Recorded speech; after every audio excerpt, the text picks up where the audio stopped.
Should frivolity be mixed up with literature, or does it taint it? So I don't know if this is all over your feed, but it's all over mine. Coach, very fancy luxury brand, have started doing this front row book club for their catwalk shows, where they've given all these celebrities miniature books that are little charms that attach to their handbags, and everyone's talking about books on the front row of Fashion Week. Now, I will be damned if I am left out of a book and fashion combination trend. However, judging from the prices of their other charms for handbags on their website, I don't know if I'm going to be doing that. However, I do have a better idea, especially because the books are actually supposed to be books, like real working books. And I know where to find those, so come with me. I got my mind set on you. I got my mind set on you. I got my mind set on you. Got my mind set on you. But it's gonna take money. A whole lot of spending money. It's gonna take plenty of money to do it right, child. It's gonna take time.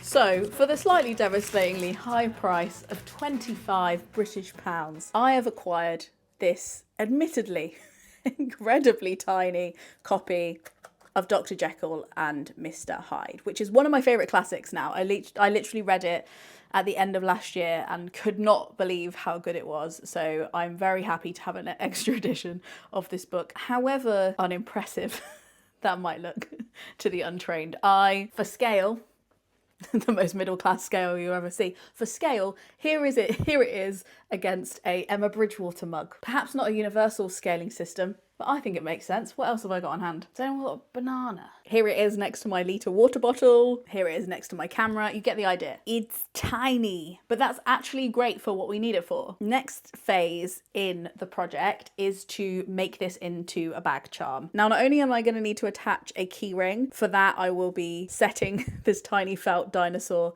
free from his caging. I'm sure we'll find a different use for him, but the plan is to just open it up here. There's a little gap. I don't know if you can see that, where I reckon I'll be able to make a little fabric loop and then attach this metal chain to it. That's the plan. Not only do I need to do that, I reckon I also need to find a way to shut the book, because with the fancy Coach ones, they have a little clasp so that you're not ruining all the pages as you're wandering around the world, running through hedges or to runaway magazine meetings or whatever they picture us doing with these book charms. They have that clasp, and I think that that is actually a really important design feature here if we're going to carry it around like all the cool girls. So I'm going to have to work out how to do that. It will be a shame to ruin these incredible end papers.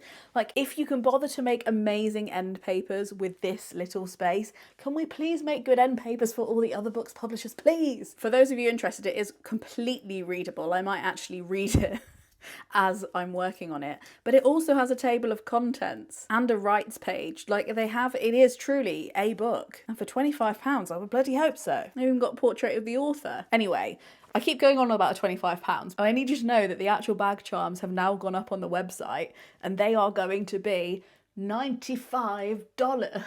Which, don't worry, will be discussed. First, we will do the transformation, and then I want to reflect on what I think this latest manufactured craze might mean for us, the slightly more normal people. I didn't say completely normal, I said slightly more. Right, where is my glue?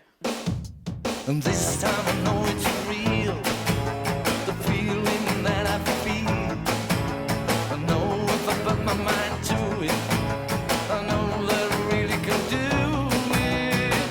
I got my mind set on you, set on you. I got my mind set on you, set on you. But it's gonna take money.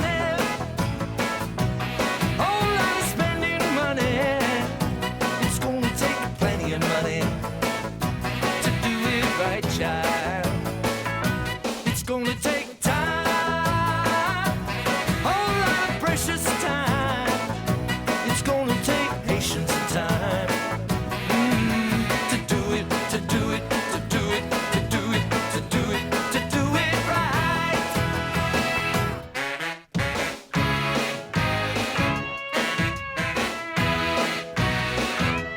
And here we are. Here is the finished charm. Look at her. Robert Louis Stevenson would be proud, maybe.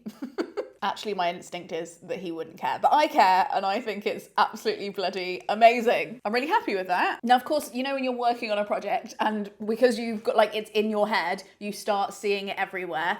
I genuinely, as I was working on this, started noticing it more and more, this insertion of literature into fashion. Models reading in weird places is literally the theme of the main feature of Vogue this month. Dior has released these book tote bags that seem to be worn by loads of celebrities. I've seen Jennifer Lawrence with one. I've seen Rihanna with the same one, Dracula, coincidentally. And even since I started shooting this video, I have actually got caught up in the shenanigans of fashion meets literature. I kid you not. The Stylist magazine, which is a magazine that comes out in London and is given out on the Tube, contacted me asking me to recommend a book. And then a week later, they emailed me like, actually, can you come in for a photo shoot? And I was like, for recommending a book? And they were like, yeah. So here are the results of that. Incredibly surreal. But the more I see the Coach book charms and others on social media, it reminds me, as most things do, of an older argument that we've had several times before. The pearl clutching of when Bookstagram started becoming big. And as a result, publishers started upping their production value and making books intentionally pretty because they knew they would be seen on social media. And if they're not seen on social media, they potentially won't get read. The seemingly complete takeover of sprayed edges, foiled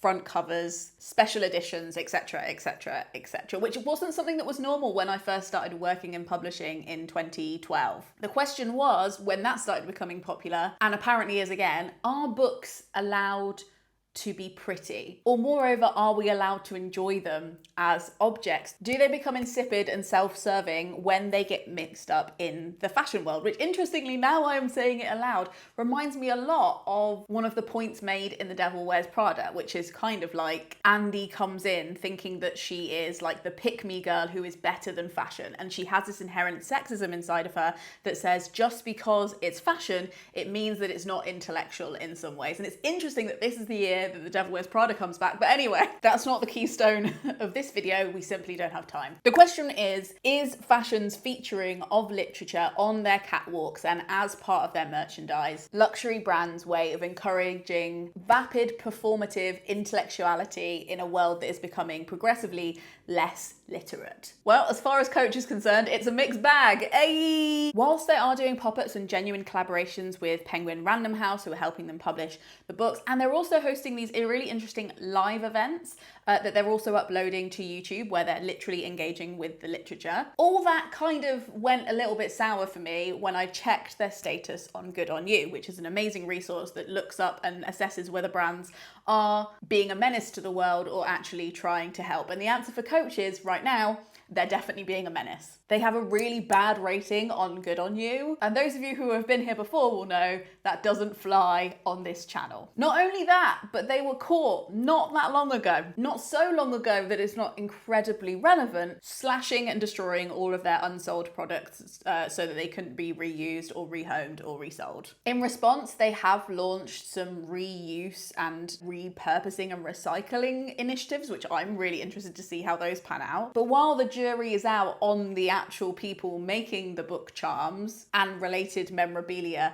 around literature and fashion, what about the buyers? Coach obviously saw that there was a market for this. That's why they made these things, right? So why? Perhaps it is anxiety. The digital world is becoming increasingly scary, especially this year and the rise of AI. I'm particularly feeling unsafe online and unprotected by our government. So the idea of getting offline and be reading, or at least be seen to be reading, could be a visual signifier for comfort right now. I get that. Maybe it's connection. Having a book charm like this hanging from your handbag is admittedly a talking point, even though if you actually like books, you might think about the fact that you could totally buy 10 books for the price of one of the Coach book charms. You could probably buy 2 books for this book, so I'm actually feeling fine about this. Which arguably you could get from a normal book, but most of the time a book is in your bag unless you're getting it out to read it, at which point you probably don't want to be talking to other people, right? This is a way to show what you're reading on the outside of your bag and potentially not even have to have read it. Additionally, maybe the answer is a lot more simple. Maybe simply,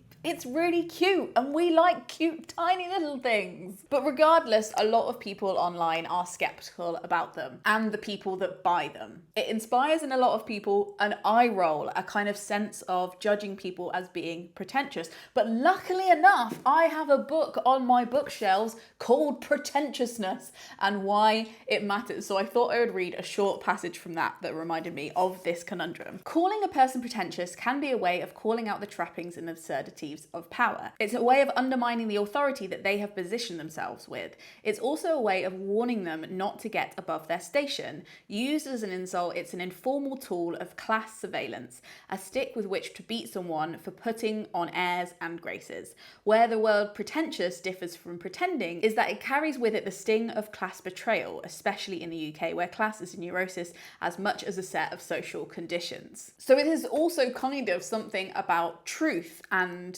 deception and class anger. Are these rich people actually reading the bloody books? Should frivolity be mixed up with literature, or does it taint it? I had this thought when I went to London to go and do the stylist shoot. It did feel a bit pretentious putting on makeup and getting my nails done and having a stylist give me an outfit, all for me to pose with a book in front of the camera. I kind of enjoyed it and at once also felt like a little bit of a fool. But the result was books on the cover of a fashion magazine. Books where books weren't before. Books in front of people who might not spend as much time thinking about books as me. And me getting to champion a book that opened up my stuffy brain to a different experience, made me cry, made my heart bigger, and ultimately diverted my attention back to the people around me rather than me and how I look. I happen to believe, call me an optimist, call me crazy, that books can save people. Not every book and not a certain quantity of books,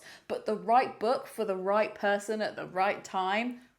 And I do include people with the kind of disposable income that Coach are targeting with these book charms in that. Like, I do want that for them. Like, for example, the pivot that sent me in the direction of trying to eat more sustainably and stop eating meat and try and stop eating dairy wasn't because somebody stopped me and told me off for doing what I was doing. It was because I actually tried to find a cruelty-free mascara. And I worked out how hard that was. And then I thought about how weird it was that I cared so much about somebody trying out my mascara on a bunny's eyelashes, but then I would eat a pig, and I started finding my own choices a little bit absurd and everything spiraled from there. You get it. The point is that change can start from a point of frivolous whimsy, whether that's mascara or a tiny little book charm for your designer handbag. In summary, as a replacement for the books that you and me already have access to through bookshops and libraries, these Coach book charms are pretty subpar. But as a substitute for another kind of book charm that would cost the buyer £100 for something like Diamante cherries, great. If rich people are hanging Maya Angelou and Jane Austen from their handbags and walking around with them in the world, where otherwise there would have been a shitty crystal pear or a fluffy pom-pom that cost twice as much, and maybe one day they're stuck somewhere, their driver hasn't turned up, their meeting gets cancelled, they get fidgety, and they open up that book. I actually think that that is a chance worth taking. If you are jealous, however, I have now shown you how to do it at a quarter of the price. Thank you so much for watching this video. Being critical of consumer brands is really hard if you only solely rely on sponsorships to make your videos, which is why the Gumption Club, the small percentage of you who watch this channel and want to support it and make sure that the videos stay free for everybody and I'm not beholden to a sponsor if I don't want to be, they're the best. And I just wanted to say thank you to them at the end of this video. If you are interested in joining, the links are below. Have you seen any other examples of this kind of intersection with fashion